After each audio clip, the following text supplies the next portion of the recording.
Bonjour à tous, j'espère que vous allez bien. Aujourd'hui, on se retrouve pour un nouveau point lecture.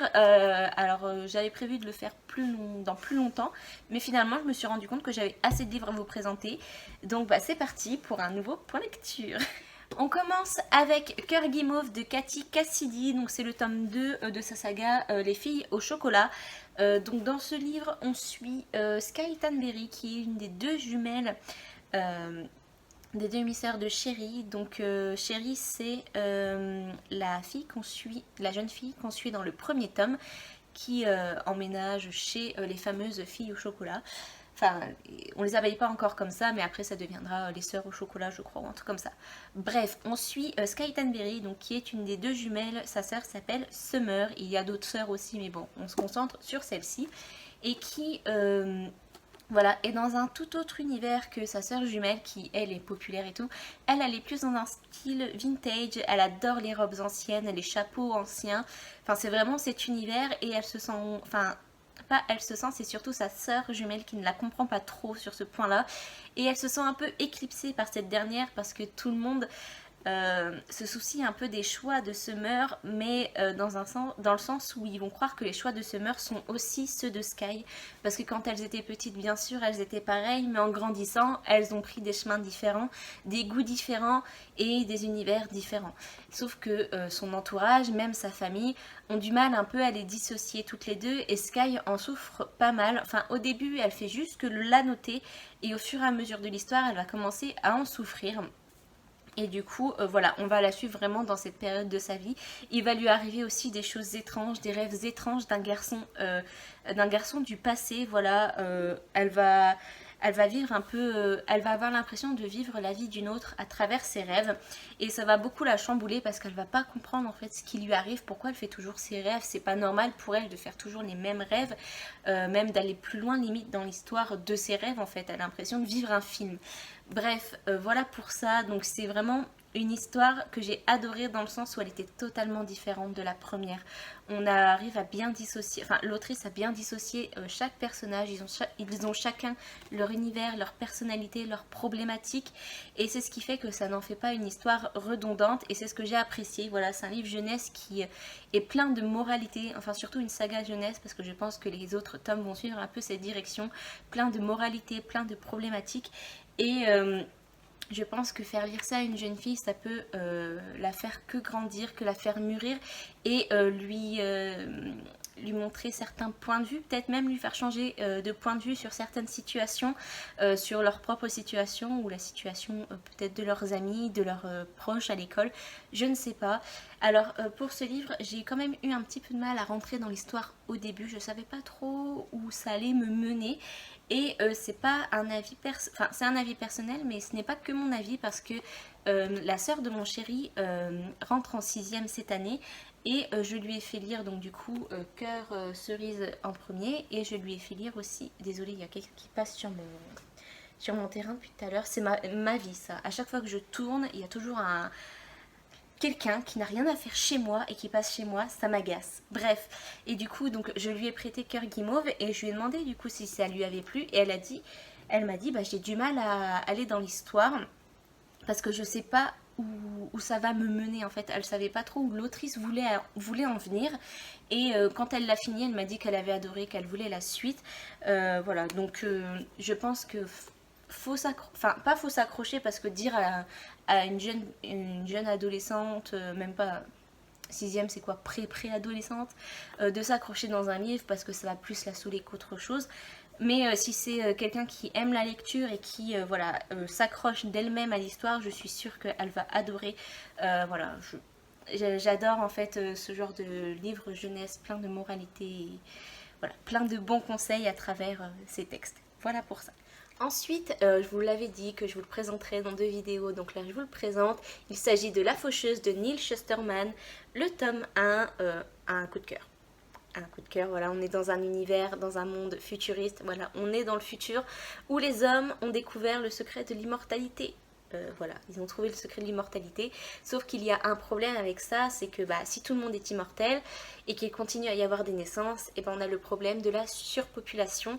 Et ça pose problème, hein. Forcément on ne peut pas être trop surpeuplé sur la Terre, sinon ça fonctionnerait pas bien du tout. Du coup, en dehors du système, une société, je sais pas s'il s'appelle une société, j'en sais rien, moi je vais dire une société, se crée, enfin va être créée, donc indépendamment du système, pour réguler tout ça, réguler la surpopulation en tuant des gens, bien évidemment. On va les appeler du coup les faucheurs, donc d'où le titre, La Faucheuse. D'ailleurs j'adore la couverture, elle est sobre mais en même temps mystérieuse, voilà, bref. Et du coup on va suivre dans cette histoire deux jeunes adolescents, enfin adolescents vers, oui si ce sont des adolescents vers 16-17 ans, ça reste des adolescents, et qui vont eux être des apprentis faucheurs qui du coup vont vivre, enfin vont avoir tout un parcours un peu scolaire de la faucheuse pour réussir à être pas élu mais même pas couronné, à être choisi en tant que faucheur. Bon, il va y avoir des complications, il va y avoir des péripéties, c'est tout le but d'un livre, hein, mais en gros c'est ça, et c'est un univers qui m'a embarqué, qui m'a pris avec, et j'ai été éblouie, en fait, j'ai vraiment été éblouie par l'univers créé, ça m'a donné vraiment envie d'y être, en fait. Ce monde futuriste a l'air génial, bon, malgré le fait que il y a des gens qui, du coup, pour pas que on ait de soucis, tuent des gens au hasard, un peu, normalement c'est des gens, enfin, normalement les faucheuses dans leur règlement, ils doivent tuer sans aucun parti pris, sans sectarisme et sans préméditation. Voilà, donc voilà pour ça. C'est trop bien, vraiment, je vous le reconseille. Je vous le conseille. J'ai pas de point faible du tout à donner à ce livre. J'ai déjà le tome 2 dans ma palle, c'est prévu pour mon challenge. C'est une saga que je sens que je vais me bouffer, mais à une allure pas possible. Je pense d'ailleurs que le tome 2 sera bientôt dans mes prochaines lectures, je pense, si ce n'est ma prochaine lecture, du coup, après ma lecture actuelle. Ensuite, je vais vous présenter un livre que j'ai déjà présenté dans un vlog que j'ai déjà du coup mis en ligne depuis un bout de temps. Alors je vais passer très rapidement dessus parce que j'ai vraiment dit tout ce qu'il y avait à dire, je l'ai dit dans mon vlog, j'ai vraiment été très précise et tout parce que je venais de le lire, donc c'était très très frais dans ma mémoire. Il s'agit de Remède mortel de Harlan Coben, donc on est dans les années 80. Une clinique médicale semble avoir trouvé un remède contre le sida. Malheureusement ils peuvent pas poursuivre, enfin si ils vont poursuivre, mais ça va être très compliqué pour eux de poursuivre leurs recherches et surtout de se révéler parce que leurs patients qui sont guéris ainsi que un de leurs médecins se font assassiner. Et du coup on se rend vite compte que quelqu'un essaye de leur mettre des bâtons dans les roues. Donc on a surtout deux camps qui pourraient leur en vouloir. Donc on a le camp des croyants, donc c'est des chrétiens, je crois que ce sont des chrétiens, bref, ou des catholiques, je sais plus, pardon, je ne m'y connais pas trop en religion, donc je ne sais plus. Bref, le camp religieux, voilà, qui eux sont contre les homosexuels, qui pour eux c'est pas naturel et tout, enfin bref. On va passer ce détail parce que ça m'agace profondément. Et le camp gouvernemental qui, avec les a priori et tout, ne veulent pas soutenir, ne veulent pas forcément soutenir cette action. Pour eux, voilà, le sida c'est une maladie d'homosexuels qui... et alors, ils disent pas en gros que ça mérite pas d'être traité, mais ils le font bien comprendre. Ils disent qu'il y a des maladies beaucoup plus importantes qui méritent beaucoup plus d'être traitées. Ils veulent pas comprendre que le sida peut se transmettre autrement que par des rapports sexuels entre deux hommes. Donc voilà, ils ont des avis très très très tranchés. Ils sont très très très homophobes. C'est notamment un défaut que j'ai beaucoup relevé dans ce livre, l'homophobie constante et persistante. Ça m'a vraiment saoulée, enfin ça m'a vraiment saoulée dans le sens où peut-être que c'était représentatif des années 80, mais j'aurais aimé que l'auteur il a des personnages, voilà, qui sont mis en avant, qui sont contre l'homophobie, voilà, des gens normaux quoi. Mais le problème c'est qu'ils vont pas à l'affront en fait. Ils vont, quand des personnes en face d'eux va faire des propos homophobes, eh bien ils vont rien dire. leur réponse, c'est de ne rien dire. Pour moi, quand tu as des idées, tu les exprimes. Quand quelqu'un fait preuve d'injustice en face de toi, tu l'exprimes. J'aurais bien aimé que l'auteur mette cette morale. Voilà, quand on est auteur, je pense qu'on a ce pouvoir un peu en tant qu'auteur de pouvoir faire passer des messages. Alors certes, les messages sont passés en interne dans la narration, mais j'aurais aimé des dialogues un peu plus chocs entre les deux parties. Le parti des homophobes et le parti des gens normaux. Voilà, des gens bien quoi. Bref, sinon je trouve que c'est vrai que c'est un gros problème. Donc si vous voulez lire ce livre pour voir un peu comment l'homophobie est traitée à l'époque et comment les gens se taisent face à ça, vous vous y retrouverez, mais sinon ça peut vous agacer plus qu'autre chose. Je sais pas si c'est représentatif, mais à notre époque ça fait très très vieillot. Et sinon par rapport au thriller, alors j'ai beaucoup aimé dans le sens où je n'ai pas trouvé l'assassin. Alors peut-être que ça aurait pu être obvious pour d'autres personnes. Moi je voyais quelqu'un d'autre, mais je voyais pas lui. Et du coup j'étais très contente parce que dans les trailers souvent on voit qui c'est, enfin on sait qui c'est quand c'est quelqu'un de l'entourage, enfin quand le responsable n'est pas un sombre inconnu qu'on apprend à connaître, que voilà, qu'on a son information bien plus tard dans le livre, mais quand c'est quelqu'un de l'entourage, on sait qui c'est. Et moi j'ai pas su qui c'était, donc pour ça c'est un très bon point. Je pense lire d'autres titres de l'auteur parce que je sais que celui-ci c'est pas son meilleur. L'auteur a mis une note au début, voilà, il a même dit qu'il se trouvait prétentieux d'avoir écrit sur le sujet du sida, qu'il n'avait pas aimé sa relecture. Après, peut-être qu'il est un petit peu dur avec lui-même, j'en sais rien. J'avais lu un autre livre de lui que j'avais beaucoup aimé, c'était Tu me manques, je crois. Ouais, je crois que c'était Tu me manques. Et j'avais beaucoup aimé, donc je peux vous assurer que celui-ci n'est pas son meilleur écrit, que j'ai lu meilleur. Et du coup, je serais très curieuse de lire d'autres écrits de sa part. Et enfin, ah non, pas enfin, non, je raconte des bêtises. Ensuite, j'ai lu ceci, c'est un comics, donc il s'agit de Buffy contre les vampires, le tome 2. Je vous avais déjà dit que ça m'avait, ce tome m'avait un peu déçu, même si j'ai bien aimé, parce que voilà, ça reste du Buffy, j'ai bien aimé. Par rapport au tome 1, j'ai été déçue. Déjà, dans le résumé, on nous vend des choses. On nous vend des choses qui ne sont pas forcément présentes en fait dans le livre. Notamment, on nous parle de l'arrivée d'Angel, donc personnage emblématique de la série. Je crois pas que je spoil en disant ça. Sauf que vraiment, Angel, déjà, on n'apprend pas son nom. Et il est présent sur une page, je crois. C'est tout. Voilà, il est mystérieux, mais c'est tout quoi. Et pour moi, Angel, c'est tellement un personnage emblématique que j'aurais bien aimé qu'il prenne racine en fait dans ce tome-là. On apprend d'autres choses sur certains personnages, sur certains proches en fait de Buffy. Alors, il faut partir aussi si vous voulez lire ces comics. Faut partir du principe où vous connaissez peut-être les personnages, mais c'est une histoire totalement différente. Voilà, c'est très modernisé. Les auteurs ont pris vraiment la liberté de tout remanier. J'ai été très contente de retrouver certains personnages, dont une qui est morte dans la série, et là j'étais très contente de la retrouver du coup dans ce tome-là, mais sinon c'est tout. Alors j'aimerais faire une petite comparaison entre les tomes. Quand je l'ai vu, je me suis dit, attends, est-ce que c'est vraiment de la même collection ? Je trouve qu'au niveau des dessins, on a une très belle couverture là où les traits sont très ressemblants à ceux de l'actrice. Et là, c'est c'est pas très très différent. Pour moi, c'est différent.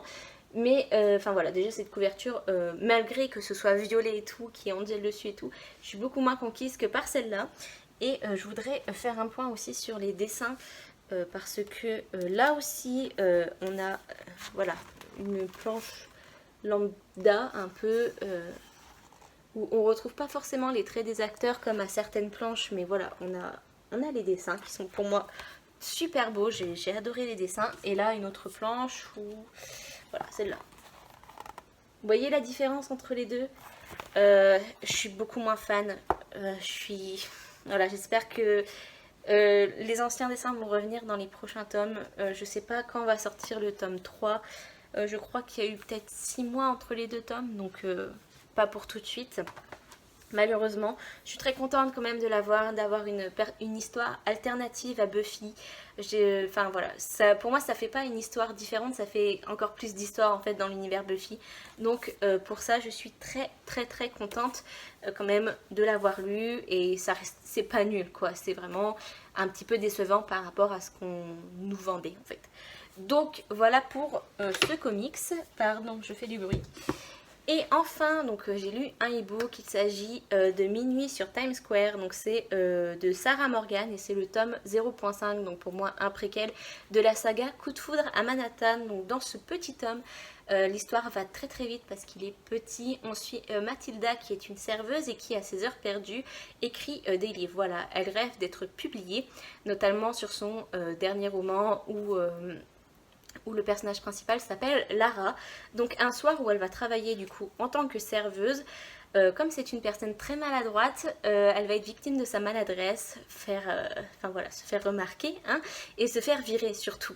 Et ce soir-là, voilà, elle va rencontrer un homme et voilà, elle s'est sentie très humiliée et elle veut pas que cet homme sache vraiment qui elle est, voilà, elle le trouve séduisant et tout.